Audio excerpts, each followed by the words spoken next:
Hello and welcome to the podcast. I will start with a confession. When I first began reading editions of Leibniz's writings, I always skipped the editor's introduction. I've since written enough of them to hope that others don't do the same. So when the time came to write the introduction to the new 3-volume edition of Leibniz's philosophical papers, I wanted it to offer something genuinely new. So in this episode, I will highlight some of the fresh insights it brings to Leibniz's life and work. We will be introducing Leibniz. Leibniz, of course, is one of the most studied thinkers of the early modern period. His contributions to mathematics, philosophy, science and political thought are well known. Yet despite centuries of scholarship, many aspects of his intellectual life remain obscure. And that's largely because so much of what he wrote remains unpublished, even to this day. To help address this, each volume in the new edition begins with an essay on Leibniz's life and writings between 1677 and 1686, his first decade in Hanover. Drawing on unpublished manuscripts, the essay adds detail to this formative period that hasn't previously been available. Let's start with Leibniz's historical research. It is well known that in 1685 he is commissioned to write a history of the House of Brunswick-Lüneburg.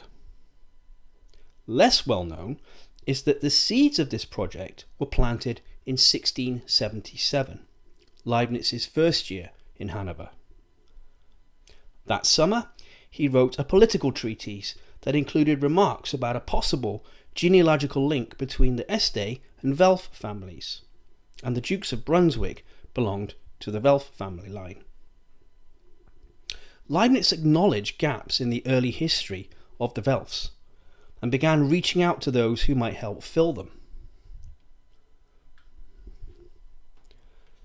This began in August 1677, and for years afterwards Leibniz occasionally returned to what he called this genealogical difficulty, noting gaps and discrepancies among the historical accounts available to him.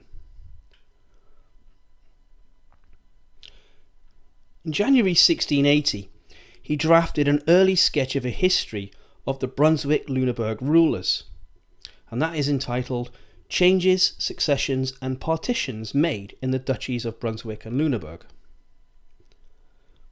By the time he was formally commissioned to write the history, Leibniz had already made some progress, though he would later have to travel through southern Germany and Italy to resolve lingering genealogical questions and establish the Este-Welf connection. The introductory essay also sheds light on Leibniz's writing activity during this period.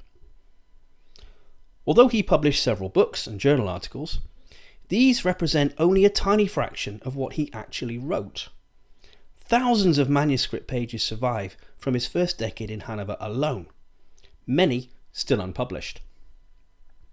And these writings span an astonishing range of subjects: mathematics, physics, geology, engineering, economics, and military technology. For example, in geology, he considered the processes at work on the early state of the Earth and how these might have affected the Earth's surface. And on military matters, he proposed a cannon powered by a vacuum rather than by gunpowder. He proposed bulletproof clothing made from silkworm cocoons. And he proposed a prototype tank or mobile fortress, which he called his fire cart or iron elephant, and that was designed to wreak havoc on enemy forces. He also wrote on fortifications, artillery, and ballistics. What emerges from this material is a vivid picture of Leibniz's intellectual life.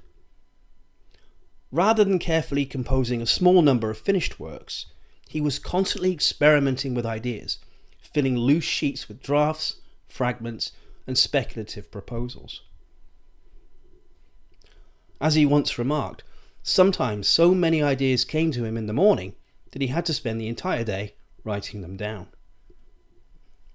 And seen through the lens of these manuscripts, Leibniz appears not just as a philosopher or mathematician, but as a universal investigator, restlessly moving from one field to another in search of connections. That perhaps is the essay's most important contribution. By incorporating evidence from unpublished sources, it allows us to see Leibniz not only as the author of famous theories, but as a working scholar, writing letters, designing machines, studying archives, proposing institutions, and constantly generating new ideas. In short, the manuscripts reveal Leibniz in motion. And they remind us that even with one of history's most studied thinkers, there is still much to discover. And by the way, English translations of some of the unpublished writings mentioned in the introductory essay are now available on the Leibniz Translations website. I will post links below the video. Thank you for your kind attention.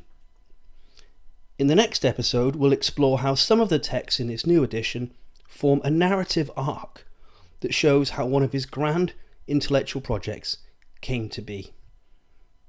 We'll be narrating Leibniz.